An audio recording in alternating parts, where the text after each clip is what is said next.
I've spent the last 40 years trying to forget what happened that summer, but forgetting doesn't change what I did. In 1978, a boy went missing at Roaring Run Scout Camp, and it's all my fault. I like to think I live a nice life. I own a cosy 3-bedroom home in a quiet neighbourhood in the suburbs. I have a wife I care about deeply and a 9-year-old son who's my world. I enjoy my job as an accountant, and I'm well recognised in the community. I can confidently say I greatly enjoy living and appreciate all that I've earned. I only wish my entire life had been like this. You see, throughout my teens and early adulthood, I suffered from severe anxiety issues stemming from an experience in my youth, one that nearly ruined my life. I'd done something that haunted me for many years. It was only after 3 different psychiatrists and many sleepless nights that I was able to forgive myself and learn to live again. Fortunately, my memories of those days are cloudy, and the scars have long since healed. I'll now try my best to recollect the events that unfolded that summer of 1978, as best as I can. My memory's a bit faded, but I distinctly remember various things in my childhood. I remember playing Little League Baseball, drawing my favourite superheroes to tag on my wall, going on bike rides to the corner store to buy candy and baseball cards, and staying out late on summer nights to play jailbreak with my neighbourhood friends. In addition to all of these things, I was also a first-year Boy Scout. I remember going to the elementary school auditorium every Wednesday after school, dressed in my uniform. In a troop of about 15 kids my age, I learned all kinds of things, from fire safety to wildlife preservation. As a kid who grew up miles away from any forests, the lessons seemed incredibly abstract, yet entirely fascinating. I'd never been camping before in my life, and the picture these lessons painted appealed to me greatly. Needless to say, after hearing about that year's 2-week-long summer retreat, I was determined to attend. My parents were quite protective over me, they still are, and they were a bit concerned because I'd never left home longer than a day or two. But after days of persistent bugging, they reluctantly agreed to send me. That July, I was shipped off to Roaring Run Boy Scout Camp, located only about 2 hours from my home. Coincidentally, it's still a summer camp, only under an entirely different name and affiliation. As we drove up the beaten gravel path, I remember looking in awe at the endless rows of trees and the rustic cabins on either side of the road. We came out to a wide clearing with all of the main buildings of the camp, and I noticed my troop leader in the distance, among a handful of other troop leaders organising their scouts. After my parents spoke briefly with my scoutmaster about various specifics of camp, my mother gave me a kiss on the cheek, and then they were off. I could hardly contain my excitement for the week. We were paired up with several troops from neighbouring towns, because only a small amount of us showed up from each troop. We placed all of our belongings in our cabin, called Blue Ridge, one of the cabins I saw as I drove into camp. Afterwards, we returned back to the main field and slowly got to know each other's names by playing various games.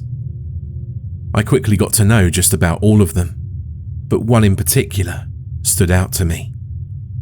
He was small, a lot smaller than the rest of us had been. He had frail limbs and messy blonde hair, and the buttons on his shirt were not evenly buttoned. He hadn't said a word since he got there, and I noticed a few of the scouts from his troop were pushing him around a bit and picking on him during the games. For the sake of anonymity, he'll be known as Michael. Taking the game at hand very seriously, I soon disregarded this bullying and continued on. I did notice that by the time dinner rolled by, several scouts from the other troops started picking on him as well. That night, all the scouts on camp gathered to a bonfire, located just past the main field in an outdoor auditorium of sorts. After reciting our honour code, the head counsellor stepped forward and informed us about all the great activities ahead of us. There was swimming, canoeing, rifle and bow shooting, scavenger hunts, hikes, competitions, and nights under the stars all waiting for us. And I was ecstatic. After a speech on our core responsibilities as Boy Scouts to the environment and community, we were dismissed to our cabin for the night, a 10-minute walk from the main field. Our scoutmasters had forgotten something back at the main camp, so they left to go and retrieve it. Alone, nearly all of the scouts began picking on Michael. It started rather innocently, but grew a lot worse once another scout found a stuffed animal tucked under the blankets of Michael's bunk. It was a sickly-looking creature, obviously enduring many years of abuse and quite frail. They started throwing the bear back and forth, and Michael had no choice but to stand and watch. The riot in the cabin began to spread, and it came to a point where the ringleaders of the bullying criticised the few of us who weren't picking on him. This is my first Boy Scout trip ever, I thought to myself. I wanted to be one of the cool kids. I asked myself, what if I'm the next one they start bullying? At that ignorant age, I somehow thought my life would be over if these 2 weeks turned sour.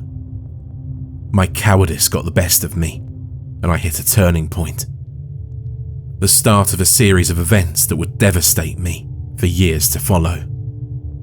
I went over to Michael's bunk and grabbed the bear from another scout, holding it over Michael's head. With a strong pull, I ripped its head clean off, and the entire cabin boomed with roars as cotton rained from the now decapitated bear. The look on Michael's face turned from frustrated to a depressing frown. That damn look on his face is still burned into my memory. For a brief moment, I felt a wave of extreme guilt. I'd been raised better, and I knew my mum would be disappointed if she knew. However, I quickly forgot about it as the entire cabin continued their outburst of laughter and praised me with comments. I was in. Just as the scoutmasters returned, one of them shouted, "What on earth is going on here?" We all grew silent, expecting to pay the price for destroying the bear. Michael showed little emotion. He gathered the cotton he could from the floor and retreated back to his bunk without saying a word. We expected him to tell on us, but all he did was pull the covers on top of him and lay silently. We thought we just lucked out. God, I wish Michael had just spoken up and got us in trouble right there and then. My 15 minutes of fame had gotten to my head, and I longed to be praised more. It was odd. I didn't dislike Michael, yet I resorted to calling him names and pushing him around, just for the shallow acceptance of my peers. As I speak about it now, a great deal of guilt and shame is returning. If only I'd known what my actions would lead to. A day passes. It's now the 3rd day. I'm unsure if this is still customary for Boy Scouts, but back then, we all had a few pieces of equipment to look after. Particularly our mess tins, which we used for breakfast, lunch and dinner. On the 3rd afternoon of camp just before lunch, I had a perfect joke in mind. I talked with the other kids in my cabin and convinced them all to leave their mess tins on their bunks so we could force Michael to run back and retrieve them. Though pretty innocent compared to the other things Michael put up with that week, my cabin mates thought it was brilliant. This is where it all began. We all piled into the chow hall and found our seats. Michael was the last to walk in and took a seat at the end of the table with his head down, his mess tin in hand. I spoke up. "Hey Michael, We all kind of forgot our mess tins in the cabin. Think you could get them for us, pal?" A few of the guys chuckled. Michael didn't move. I spoke up. "Michael, it'd be a real shame if you didn't listen to us. Now go get our mess tins." Reluctantly, Michael got up and walked out the door. "I can't believe you got him to do that," one kid said. "What a coward," another said. "You're the man," the kid to my right said to me. We all got a pretty great hoot about it. 10 minutes pass. "What the heck is taking him so long? I'm hungry," I said. "He's probably fumbling all of our mess tins," another one said. "That pansy had better get his ass back here," another said. 30 minutes pass. No Michael. He probably just got lost, I thought to myself. An hour passes. We all figured he just defied us to stay in the cabin. With empty stomachs, we were furious and planned to deal him hell when we found him. We arrived back at the cabin. No Michael, but our mess tins were missing from our beds. The scoutmasters had noticed Michael's absence and had us come with them to see if he was somewhere back at the main camp. They left us in the main field while they searched. 30 more minutes passed. It hadn't hit any of us that anything bad could have happened. "He probably had to take a dump," one kid said. We all laughed, mainly at the profanity. Our scoutmasters seemed to have gone forever, so we started to play games in the woods. We just finished our third game of tag when we heard something coming down the road. 2 police cruisers came into light and drove past us towards the main building. I think we all had an idea there was something wrong, but looked for other explanations. "You, think this is about Michael?" one said. "No way, there's probably just a bear or something," another said. Logical enough for us at 10 years old. It was about 6 hours past lunch, and we had nothing to do but lay in the grassy clearing. Just as before, we heard a sound coming down the road, only much louder. An influx of cars began coming up the mountain. Our parents? Yes. But their cars are also accompanied by police cars mixed in between them. More than I'd ever seen at one time. I recognised Johnstown Police Department on the sides of a few of them. Odd. They were from a small city at least 30 minutes away. One by one, we were intercepted by our parents and taken back down the beaten gravel road. I was one of the last, but just as the others, I saw my parents come up the road. Once my father saw me, he stopped the car and they both got out. "Come on, sweetie, camp is over," my mother said. I responded, "But it's been only 3 days, why?" She paused, almost as if she was thinking of what to say. "A little boy went missing, so the police are going to help find him. They just want to look for him without the other campers getting in the way. I'm sure he just wandered into the forest." Made sense, I thought. What was most peculiar is at that moment, I hadn't even made the connection to Michael. Must have been some other kid, I thought. No way I had anything to do with this. I was pretty devastated that my week at camp ended so abruptly, but I got in the car and went home nonetheless. 2 weeks had passed, and I finally made the connection that Michael may have been the one who went missing. Funny how a young kid can so easily ignore the most logical explanation. I noticed my parents had been acting a bit differently. They wouldn't allow me to attend the summer Boy Scout meetings anymore. And I was almost positive I heard my mother say she would never let her son leave the house again over the phone. Had I done something wrong? Little by little, I began to make ends meet, and thoughts of Michael came into my head. I grew the intense curiosity only young kids are capable of having. and approached my father several times. Any time I asked about the missing boy, he would look away and respond to my question with, "I'm not sure. I haven't been checking the newspaper much lately." I knew he was lying. Every day before work, my father was accustomed to lounging on the couch to catch up on sports and local news. It was clear that there was something he was hiding from me. I knew he had a habit of leaving old papers on his nightstand, so I went to investigate while he was at work. Just as I'd hoped, newspapers stretching back 3 weeks lay before me. Starting from the oldest, I looked through them in hopes of finding my answer. Eventually, I found it. Dated the day after camp was cancelled, I noticed the headline: "Search begins for Jennerstown area Boy Scout." Michael's picture covered the front page. That must have been it. I skipped a week ahead and found another. "Search party for missing Boy Scout called off." Within the article, it described the mysterious disappearance of Michael, who was last seen in the chow hall with his fellow scouts. I skipped several more days. My stomach turned sour. Bodily remains of child found at local Boy Scout camp.